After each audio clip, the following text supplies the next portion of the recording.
Okay, so I've just found out that the new 28 Years trailer dropped. Now, 28 Years Later is the sequel to 28 Days and 28 Weeks Later. Fantastic apocalyptic zombie horror movies. Now, these films kind of like leave an imprint on you because some stuff that happens in these films that me personally kind of like it stayed with me after I watched the film.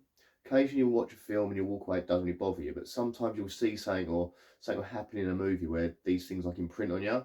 And both those films had scenes that kind of stayed with me for weeks afterwards. So I found out they were making a new one, and I've just discovered it on YouTube. So I'm going to put it on now, and we'll see what it's like.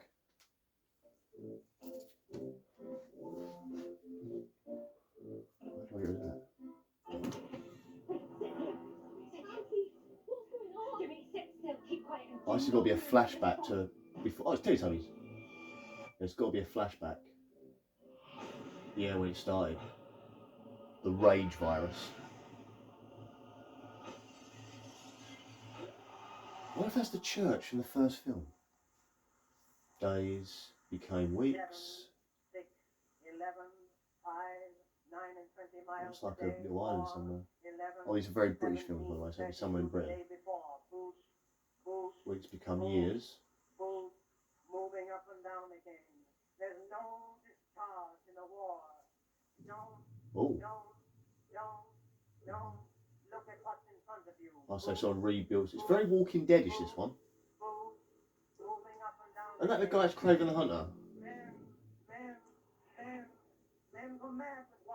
Oh, the rage zombies.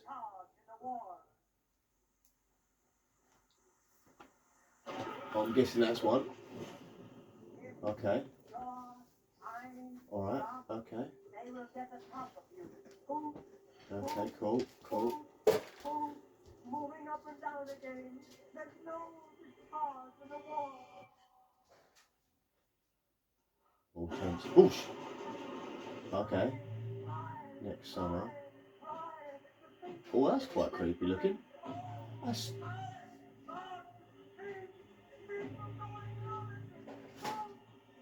What? You're not really. Oh. What?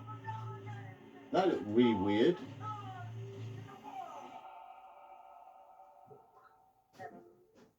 That is annoying the crap out of me. I guess it's gone. So that's what it's out. Right, so let's go back a bit. Right, so far looks good, but it had a very, very later series Walking Dead feel, a bit too much of a Walking Dead feel. The thing I liked about these films is they were along the lines of Walking Dead, but they weren't The Walking Dead. This seems like it's a Walking Dead movie. So not too keen on that with sort of the beards and the sort of rugged lifestyle. It's very much like the latest series of Walking Dead. Obviously, that's probably where you'd end up, but I didn't know Craven the Hunter was in it either. But there we go. But it looks okay. But there's one of those puppets that really shit. So this is good because we're going back to seeing a bit of flashback to when it started, which hopefully is going to reveal the story of the people that are in it. And I really don't want to see them torn apart by zombies. Like I said, this film has scenes in it that kind of upset me in the previous films, and that could be a scene that upsets me. Kids getting killed, I'm not a fan of. Yeah, obviously kids die in that film. Yeah, that looks like in the first film he goes into a church. I'm wondering if that's the church. 7, 6, 11, 5, 9 and 20 miles today. But I swear I saw Voldemort in this.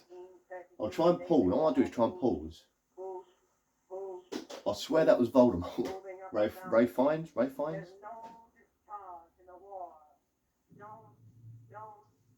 Yeah, this radio broadcasting is winding me up.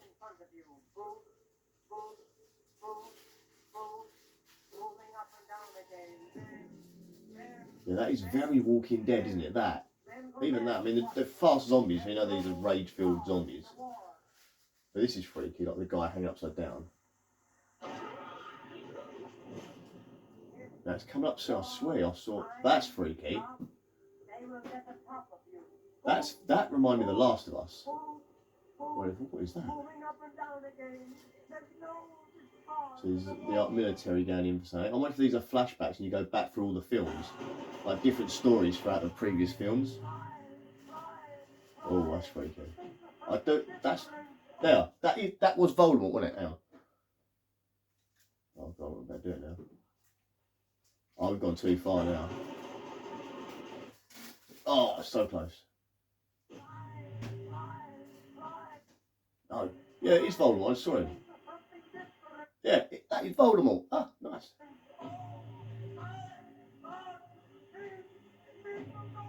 Right, there's a zombie that pops in that's really awful.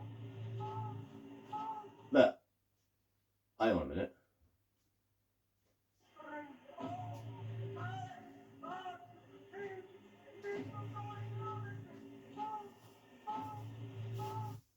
No. That looks very familiar to the guy from the first film. You know, the very first movie, the guy gets out of the hospital after he's had his like coma and that. That looks like him. I might be wrong, but that I'm sure I haven't killed him off. So we left them in the middle of nowhere with a plane flying over them in the first film. We never saw him again. I hope they're dead, but that looks just like him.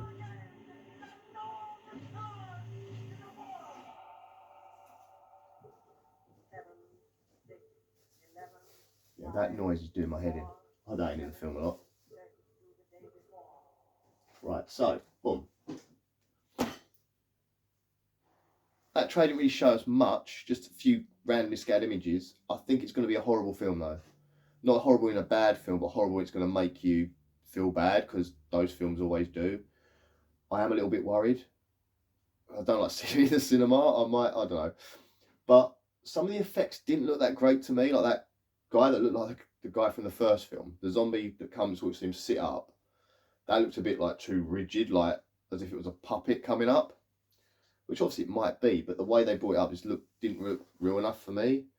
I'm gonna watch it. I'm gonna go see it, obviously, because I like the first film so much. But as I said, those films did leave an impact on me, and even when I've watched them again later, I still get to the scenes that I found very uncomfortable, and it does it again. It makes me feel crap again. And I said they played on my like the second one, pretty much most of the Robert Carlyle scenes made me continuously think back to them, especially the opening of that film where he runs away from his family. Sorry, spoilers.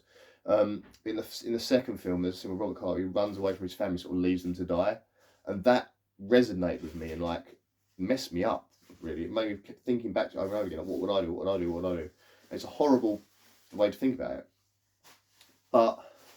And the first film, it's the whole like when the dad dies and you get the drop in his eye. That stayed with me because like the girl's there and chases the girl. It's a horrible thing. And then what the soldiers do later on in the film, that played with my mind as well. I think it's to do with being a father and daughters. That sort of messed my head up a little bit. But and I think this film's going to do something very similar. Just that scene of the Teletubbies and the kids in the room watching Teletubbies and you see the blood on the telly, that I don't want to see that, but you know, you see things in films, you got to. If they leave an impact on you, mate, it's a good thing. It's resonated with you. Anyway, so I want to watch that when it comes out. I'm hoping that, I kind of don't want to see a trailer. I've got this stage now where sometimes trailers ruin the movie for you. Prime example was the film Abigail. I went to see the film Abigail, and it was one of the best films I've ever seen. But had I not known, spoilers for Abigail, if you haven't seen Abigail, turn off the video now. If you didn't know anything about the film Abigail, when the twist happens and she turns into what she turned into, you would have been more shocked to see that than I would have been without knowing. So if I hadn't known, going to see which film, it's a horror film called Abigail, when you don't know what's going to happen, suddenly, boom, vampire. That's the spoiler.